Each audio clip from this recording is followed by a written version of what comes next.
सवार है एक यूरोपीय नाविक वास्को दा गामा, और इसी के साथ शुरू होती है भारत में यूरोपियों के आगमन की कहानी। एक ऐसी कहानी जिसने आने वाले 400 सालों तक हमारे इतिहास की दिशा बदल दी।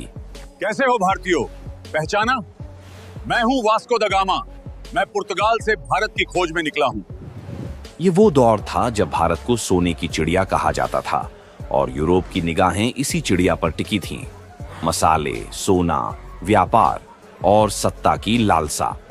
आज से शुरू हो रही है हमारी सीरीज कमिंग ऑफ यूरोपियंस, जहां हम आपको पढ़ाने के साथ साथ दिखाएंगे भी कि कैसे पुर्तगाली, डच, अंग्रेज और फ्रांसीसी भारत पहुंचे और कैसे शुरू हुई औपनिवेशिक भारत की कहानी।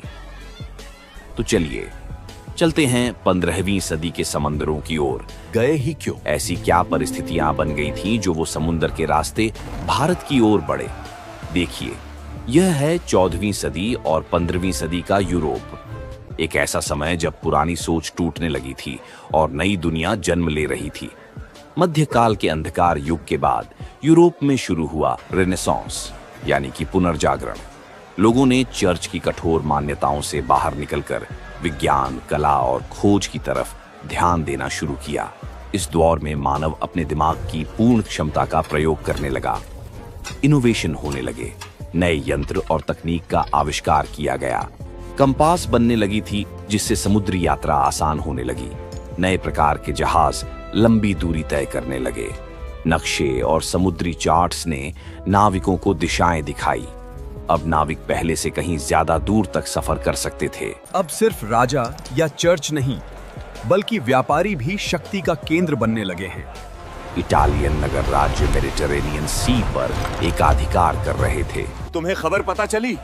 अरब व्यापारी पश्चिम एशिया में कॉन्स्टेंटिनोपल पर कब्जा कर चुके हैं। अब हम उधर से भारत नहीं जा सकते। अब हमें एक नया समुद्री मार्ग ढूंढना होगा। तुम लोग अब इधर से व्यापार नहीं कर सकते। कॉन्स्टेंटिनोपल अब हमारा है। तुम मुझे दोबारा इस साइड दिख मत जाना।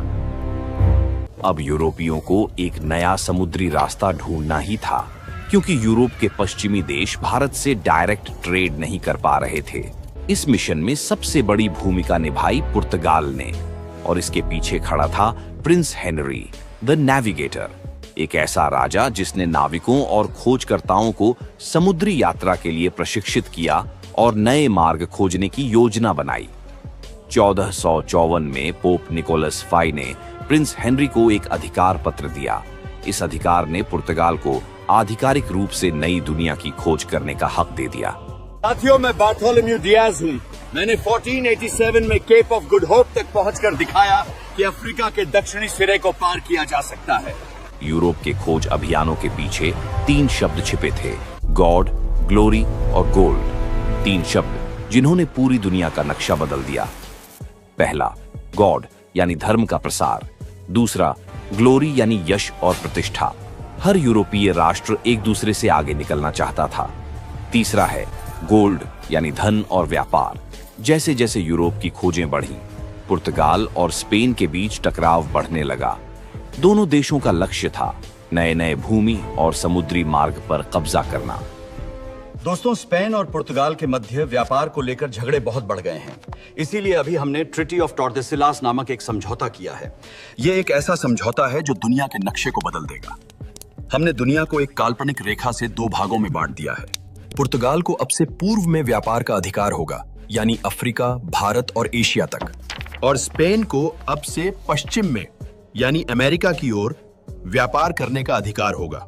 इस ट्रीटी ने तय कर दिया कि कौन सी यूरोपीय शक्ति कहां व्यापार करेगी, और इसी नियम ने आगे चलकर भारत में पुर्तगाली अधिकार की नींव रखी और स्पेन यात्री क्रिस्टोफर कोलंबस ने अमेरिका की खोज की। वो रहा नया संसार, यानी ट्रीटी ऑफ टोर्देसिलास। सिर्फ एक समय 497 में वास्को दा गामा सीधे भारत की ओर अपनी साहसी यात्रा पर रवाना हुआ। यहीं से शुरू होती है गॉड, ग्लोरी और गोल्ड की कहानी। केप ऑफ गुड होप पर उसे गुजरात का एक व्यापारी मिलता है जिसका नाम अब्दुल मजीद था। उसने भारत तक पहुंचने में उसकी मदद करी। 21 मई 1498 महीनों की यात्रा के बाद वह कैलिकट यानी आज का कोझिकोड पहुंच गया। समुद्रगुप्त राजा जमोरिन ने उसका स्वागत किया। वास्को हाथ जोड़ते हुए झुकता है और कहता है, मैं पुर्तगाल के राजा मैनुअल का दूत हूं। हम भारत से मित्रता और व्यापार चाहते हैं। वास्को ने राजा को उपहार दिए, कांच की बोतलें, टोपियां, कपड़ा, चीनी और शहद। पर दरबार में ये सब तुच्छ माना गया, क्योंकि भारत में तब सोना, रेशम और मसाले आम थे। पहला सौदा छोटा था पर असर गहरा। जब वो लौटा, जहाज भरे थे सोना, मसाले और कहानियों से। हर एक निवेशित रुपया 100 गुना मुनाफे में बदल गया। यूरोप के लिए ये सिर्फ व्यापार नहीं था, ये था भारत खजाने का रास्ता। पर लालच की आग बुझती नहीं। 1499 में वास्को लौटा और बस 1 साल बाद पुर्तगाली ताज ने भेजा एक नया नाम, पेड्रो आल्वारेस काब्राल। उसके जहाज रास्ता भटक गए और उसने तब ब्राजील की खोज की। वो भी पुर्तगाल का हिस्सा बन गया। वापसी में काब्राल भारत पहुंचा। कैलिकट में अरब व्यापारियों से उसकी भिड़ंत हुई थी। सालों बाद वास्को द गामा फिर लौटा, इस बार बतौर वाइसरॉय, भारत का शासन करता। पर किस्मत को कुछ और मंजूर था। यहीं कोचीन में वास्को दा गामा ने आखिरी सांस ली। तो साथियों, ये था हमारा पहला एपिसोड। ये यूरोपियों के भारत में आगमन का बस इंट्रो मात्र ही था। अगले एपिसोड में पुर्तगालियों से रिलेटेड सारी बातें जो एग्जाम के लिए इंपॉर्टेंट हैं, वो सभी कवर करेंगे। और